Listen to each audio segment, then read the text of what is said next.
আসসালামু আলাইকুম রহমতুল্লাহ। আমাদের পক্ষ থেকে সাত বাগানে সবাইকে স্বাগতম। বন্ধুরা সবাই কেমন আছেন? আশা করি সবাই ভালো আছেন, আমি ভালো আছি বন্ধুরা। তো চলে আসলাম বিকাল 4টা বাজে। তো বন্ধুরা দেখতে পাচ্ছেন এই ছাদে প্রথম অংশে হাঁস মুরগি চিল্লাচিল্লি এবং তাদের আনাগোনায় এই ছাদটা মুখরিত থাকবে। বর্তমানে এখন দেখেন এখানে 9টা হাঁসের মধ্যে এখন হাঁস আছে দুইটা 4টা 6টা, তার মধ্যে 2টা অসুস্থ। এখন ট্রিটমেন্ট চলছে ওদের, অনেক কষ্ট করে ওদেরকে এই পর্যন্ত টিকিয়ে রাখা হয়েছে। আর বাকি 3টাকে রাখতে পারিনি, ডিম পাড়তেছিল, তাই খুব দ্রুত তারা অ্যাটাক করে মারা গিয়েছে। এই হলো অবস্থা। আর মুরগির অবস্থা দেখেন, আপনারা মুরগি দেখাতে পাচ্ছেন না, মুরগি টোটালি নাই, একদম এই কয়টা মুরগি আছে আর বাকি সব মারা গিয়েছে। যে কোনো অবস্থাতে রাখতে পারিনি, আমরা বুঝতেই পারছেন কী অবস্থা। দেখতে পাচ্ছেন একদম খুবই করুণ একটা অবস্থা, খুবই খারাপ লাগে, কষ্ট লাগে। দেখতে পাচ্ছেন এই যে একটা চেনা হাঁস বসে আছে, আমি জানি না এটা কি অসুস্থ কি না, দেখি। না না না, এটা বোঝা যাচ্ছে না এখনও। এই হলো অবস্থা, আপনারা দেখতেই পাচ্ছেন কি করুন একটা অবস্থা। এই ছাদে সব মরক লেগে একদম বিনাশ হয়ে গিয়েছে। আমার মোরগ মুরগি নাই বলে চলে। আর প্রকৃত অবস্থা প্রতিদিনের মতো দেখাই। দেখেন এটা মূলত একটা ছাদ বাগান। আমি ছাদে বিভিন্ন ধরনের গাছপালা, সমস্ত ধরনের সবজি, ফল এবং ঔষধি গাছ দিয়ে বেষ্টিত আমার এই ছাদটা। এবং ছাদটাকে আমি 4টা ভাগ করে দিয়েছি। 4টার মধ্যে 3 ভাগই গাছপালা, 4 ভাগই গাছপালা। তো 1 ভাগে ছাদের প্রথম অংশে একটু কম গাছপালা, পাশাপাশি হাঁস মুরগিগুলো ছিল, সেগুলো অবস্থা খুবই খারাপ হয়ে গিয়েছে। তো আশা করি এগুলো আবার আস্তে আস্তে আমি তৈরি করব। আজকে চুন নিয়ে আসছে, ছাদগুলো মোটামুটি 2-3 দিন মুরগি মরা কমে গিয়েছে। তো আশা করতেছি যে ভাইরাসটা এখন পরিষ্কার করে ক্লিন করে এবং ভাইরাস মুক্তর জন্য জীবাণুনাশক ওষুধও নিয়ে আসছে, সেগুলি স্প্রে করে ছাদটা পুরোটা ধুয়ে পরিষ্কার পরিচ্ছন্ন করে তারপরে আরও 10-15 দিন পরে নতুন মোরগ মুরগি আবার উঠাবো। এখনও বলা যাচ্ছে না যে মোরগ মুরগিগুলো তো এখনও জীবাণু আছে, কারণ অনেকগুলো মারা গিয়েছে। প্রতিদিন মোরগ মুরগি মরতে মরতে আমার 150 মুরগি নাই, শেষ। বুঝতেই পারছেন কী করোনা অবস্থা। চলুন আমরা দেখি একটু, যেখানে ডিম পাতা ডিমের শেডে যাই। যদিও ডিমের শেডে তেমন একটা নাই। দেখেন এই চীনা হাঁস কয়েকটা আছে, এখানে চীনা হাঁস অনেক মারা গিয়েছে। দেখেন চীনা হাঁস কী বলবো, 54টা চীনা হাঁস ছিল, এখন চীনা হাঁস কয়টা আছে দেখেন, 3টা 6টা 7টা, আর এখানে 2টা 7টা 9টা, আর 2টা 11টা আছে। এই টোটাল হচ্ছে আমার হাঁস মুরগিগুলো। আর এখানে কিছু মুরগি আছে দেশি মুরগি, এগুলো পূজা অবস্থায় মুরগি মারা যায়। আমি প্রথম দেখলাম উমা মুরগি, এর মধ্যে মরে উল্টে আছে, খুব দুঃখজনক। এটাও উমা, তো এটা এখনও সুস্থ আছে। ভিতরে একটা আছে, দেখি ডিম নাই, এখন আর ডিম পাওয়া যাবে না। আর ডিমের আশাও করি না, ডিম কিনে খাচ্ছি।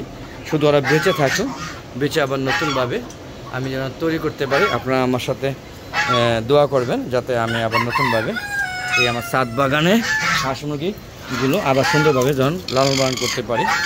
আপনাদের দেখাচ্ছি, এই যে আমার মোরগ, অনেক মোরগ ছিল, এখন একটা আছে, এটা দেশি লাল্লু। আর এই যে এখানে একটা আছে, সেটা হলো আপনাদের দেখতে পাচ্ছেন, এটা হলো শৌখিন মোরগ। ওদের বেঁচে আসলো 35টা মুরগি শৌখিন, এর মধ্যে এই টিকে আছে আর বাকি সব মারা গিয়েছে। এ অসুস্থ হয়েছিল অনেক আগে, কিন্তু সে সুস্থ হয়ে তার তেজটা কমে গিয়েছে।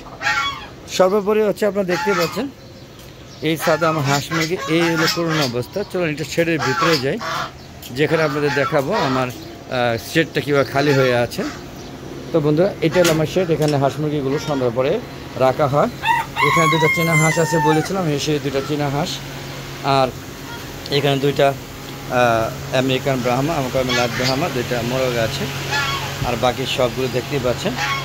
এখানে এই যে শেড খালি হয়ে গিয়েছে, এখানে অনেকগুলো বাচ্চা ছিল, 25টা বাচ্চা ছিল, এখন 4টা আছে, তার মধ্যে যায় অবস্থা।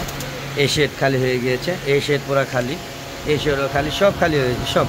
আর এই যে দেখতে পাচ্ছেন 3টা আছে, তবে যায় অবস্থা। দেখেন 2টা হাঁসের অবস্থা প্রতিবন্ধী হয়ে গিয়েছে, আপনারা বুঝতেই পারছেন কী করুন অবস্থা। এখানে মুরগি আছিল 6টা, এখন আছে 2টা, এটাও খালি। আপনারা বুঝতেই পারছেন যে একদম পুরো খালি হয়ে গেছে শেড। আর এইখানে আসলো 8টা, এখন আছে 4টা নাই।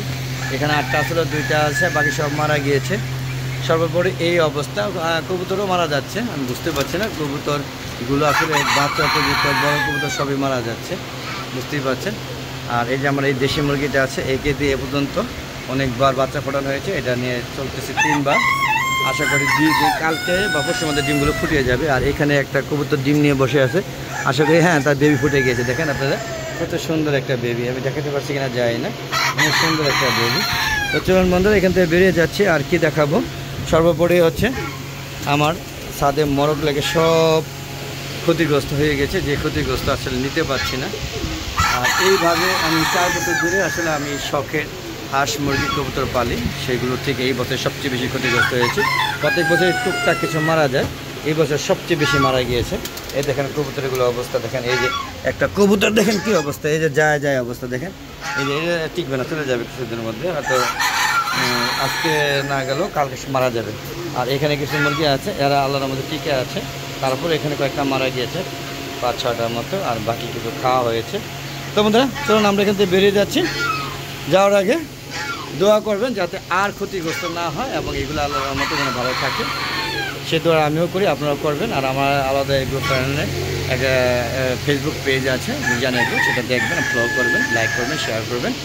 তো বন্ধুরা ওখানেও প্রতিদিন 6টার পরে ভিডিওগুলো দেওয়া হয়। সে থেকে বেরিয়ে গেলাম বন্ধুরা, দেখতে পাচ্ছেন হাঁসগুলোকে আজকে একটু সবজি দেওয়া হয়েছে, মানে খুব কষ্ট লাগে ওদের, আল্লাহর আমাদের করে টিকে আছে এখনও, জানি না বাকিটা কী হয়, আদর টিকে কিনা এই ভয়ও আছে। তো সর্বোপরি বন্ধুরা দেখতে পাচ্ছেন এটা অসুস্থ, কিন্তু এখনও পুরো ক্লিয়ার না, বুঝতেই পারছেন। তো সর্বোপরি বন্ধুরা দোয়া করবেন যাতে আমার হাঁসগুলো এবং মুরগিগুলো যে কটা আছে সেখান থেকে আবার নতুন করে কিনবো, এগুলো যেন টিকে থাকে, বেঁচে থাকুক। না হলে সবই তো চলে গেছে, মেনে নিয়েছি, কিচ্ছু করার নেই, প্রকৃতির উপর কারো হাত নেই। তো বন্ধুরা আজ আর নয়, চলে যাবো। যাওয়ার আগে বলবো প্রতিদিন বিকাল 3টার পরে নতুন নতুন ভিডিওগুলো ছাড়ি, সেগুলো দেখা আমন্ত্রণ জানালাম বন্ধুরা। অবশ্যই দেখবেন ধৈর্য সহকারে, আর ভালো লাগে চ্যানেলটাকে সাবস্ক্রাইব করবেন, আর ভালো না লাগলে দেখতে থাকেন, আশা করি ভালো লাগবে। আর মূলত আপনাদের ভালো লাগার জন্য আমি এই ভিডিওগুলো করে থাকি। যদি আপনারা মানে খুশি হন তাহলে আমি খুশি হই, আর আপনারা যদি মনে করেন অখুশি হন তাহলে আমারও এই ভিডিও করতে ভালো লাগবে না। আর আজকে প্রায় কয়েক বছর হয়ে গেছে, 2 বছর প্লাস হয়ে গেছে, এখন আমার ভিডিও মনিটাইজেশন তো দূরের কথা, কোনো ভিউ হচ্ছে না, ওয়াচ টাইম হচ্ছে না, আমি জানি না। অনেক ভালো ভালো ভিডিওগুলো আপনারা, খারাপ ভিডিওগুলো কি বলে ভাইরাল হয়ে যায়, আমারটা কেন হয় না? যাক বন্ধু, হয়তো আমার কোনো ভুল আছে। তো আশা করি আপনারা চেষ্টা করবেন আমাকে সহযোগিতা করার জন্য। তো আজ আর না, চলে যাব। যাওয়ার আগে সবার সুস্বাস্থ্যতা কামনা করে আমি আমার ভিডিওটা শেষ করছি বন্ধুরা। আসসালামু আলাইকুম ওয়া রাহমাতুল্লাহি ওয়া বারাকাতুহু। বন্ধুরা আবার নতুন কোনো পর্ব নিয়ে, নতুন কোনো ভিডিও নিয়ে হাজির হব। ততক্ষণে হালাদা এগ্রো চ্যানেলের পাশে থাকবেন, আমার চ্যানেলটাকে সাবস্ক্রাইব করবেন বন্ধুরা। আর আমার একটা ফেসবুক পেজ আছে মিজান এগ্রো, সেটাও আমরা প্রতিটি ভিডিও ছাড়ি, সেগুলো দেখা আমন্ত্রণ জানাচ্ছি, সেটা লাইক করবেন, ফলো করবেন, এই কামনা করে আজকের মতো বিদায় নিচ্ছি। আবার নতুন কোনো পর্ব নিয়ে হাজির হব। ততক্ষণে হালাদা এগ্রো চ্যানেলের পাশে থাকবেন বন্ধুরা। খোদা হাফেজ।